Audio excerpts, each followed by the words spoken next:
Halo guys, gua Vincent dan di video ini kita bakal lanjut ngebahas tentang masalah keuangan di Indonesia. Buat kalian yang belum nonton video part satunya, beli nonton dulu part satunya deh, ya biar nggak ketinggalan.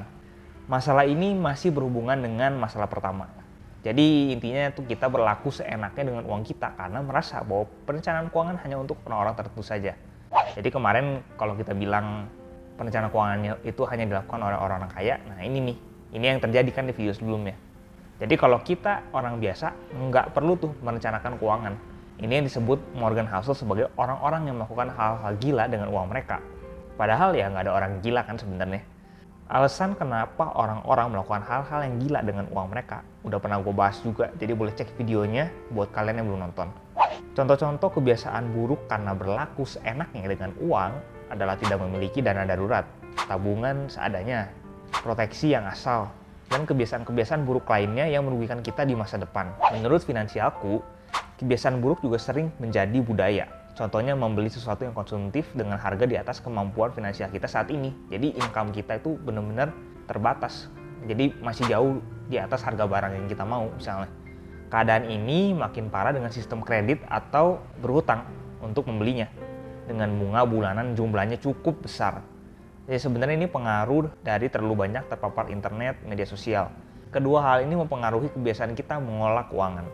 Katanya nggak jarang tuh orang-orang rela membeli barang-barang konsumtif dengan metode pembayaran hutang demi sebuah validasi belaka.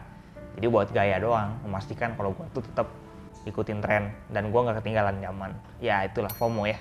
Kebiasaan-kebiasaan ini lahir dari konstruksi sosial yang tidak bisa begitu saja kita hilangkan, kecuali kita sendiri yang menghilangkannya. Ya namanya juga udah perbandingan sosial ya, namanya nggak mau ketinggalan ya, susah juga dihilanginnya. Wih, ini bahasanya berat nih, tapi benar-benar akurat sih sebenarnya. Penjelasan tadi udah cukup menggambarkan masalah keuangan di Indonesia tentang kebiasaan dan perilaku seseorang ketika mengelola uang mereka. Sebenarnya ini bukan hal yang aneh ya, karena uang adalah sesuatu yang penting dan sensitif. Nggak heran banyak orang yang emosional, malu, bahkan sampai tersinggung ketika harus membicarakan tentang uang dan keuangan mereka pribadi. Uang memang topik yang sulit, tapi kalau nggak pernah dibahas, ya nggak ada apa harapan kita untuk menyelesaikan masalah ini, atau paling enggak mengurangi dampak dari masalah ini. Kalau udah ngomongin tentang kebiasaan, nggak mungkin nggak ngomongin tentang gaya hidup. Gaya hidup kita juga menentukan kebiasaan kita, apalagi cara kita mengatur uang kita.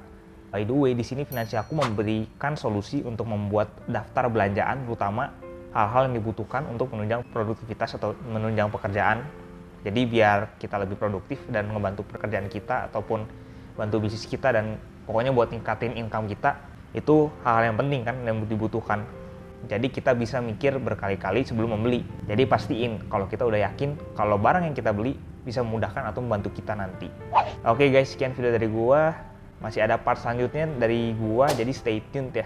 Thank you for watching, kita ketemu lagi di video selanjutnya.